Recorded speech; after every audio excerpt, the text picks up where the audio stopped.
Hi, my name is Rick Edwards. This is the second of my holiday guide videos from this holiday which we've done, which is 7 days in Rome and 4 days on a cruise liner. We're cruising with the Royal Caribbean on the Jewel of the Seas. It's my first time within 100 yards of a cruise liner, let alone being on board, and I wasn't sure what to expect.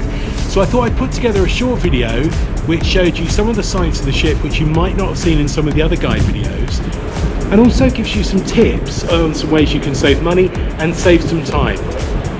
Right, where should we start? Okay, let's start with tip number one. It's a good place to start.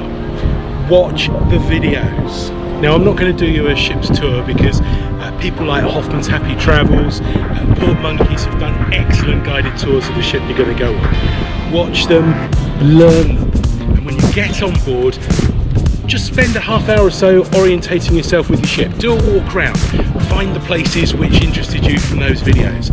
I was able to find the helipad here at the front of the ship really simply thanks to the Port Monkeys video, which I watched about 30 times before we came on the cruise. Believe me, it's worth it. You will save so much time trying to find yourself to the restaurants, the bars, the cinemas, the casino, everything that you want to do on the cruise.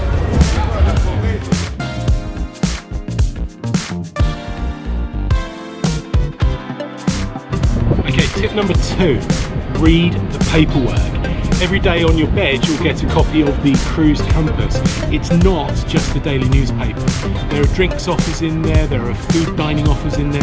There's also really important information that you'll need about getting off on the last day. For example, we found that we had to put our luggage in the corridor by 11 o'clock at night. We found out at about 10 to 11, which caused a few minutes of slight panic.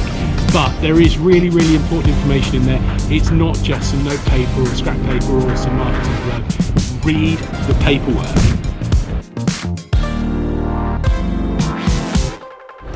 Now, tip number three might be a bit controversial. Third tip is don't be afraid to do excursions of your own planning.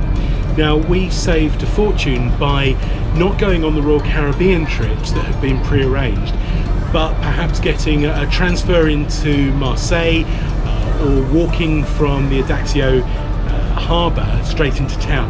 If you're going to Ajaccio in Corsica, it's literally a 10-minute stroll into town. There is a very nice beach, less than 15 minutes walk away, so you don't necessarily need to go on the organised tours.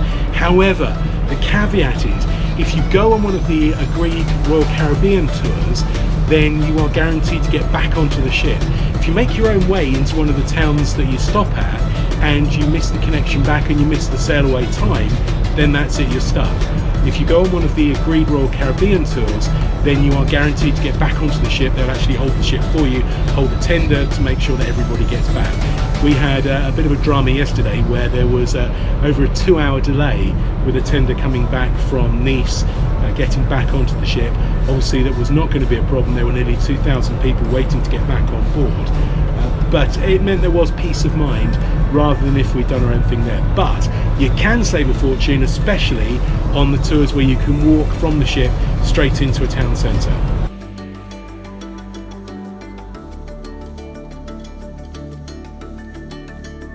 Tip number 4 is about solitude. Now, if you're like me and you don't always want to be right in the centre of all of the action and you just want some time to yourself, there are places on board you can go and find that solitude. I'm currently on deck 13 and up here there are still loads of sun lounges, a great view across the front of the ship, the helicopter pad, things like that. But as you can see, there is absolutely nobody here. You can sit and soak up the rays with a drink as much as you like. There's also the sauna. The sauna is great, it's complimentary, it's included.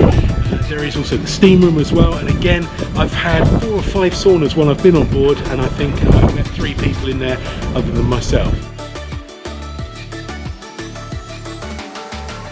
Now let's talk about tip number 5. Now this has to be Royal Caribbean's best kept secret aboard any of their cruise ships. Bear in mind, this is my first one, so I was relying on information from my wife about this one. However, make sure, if you can, if you're not going to be flying away too soon, make sure you book stay a while.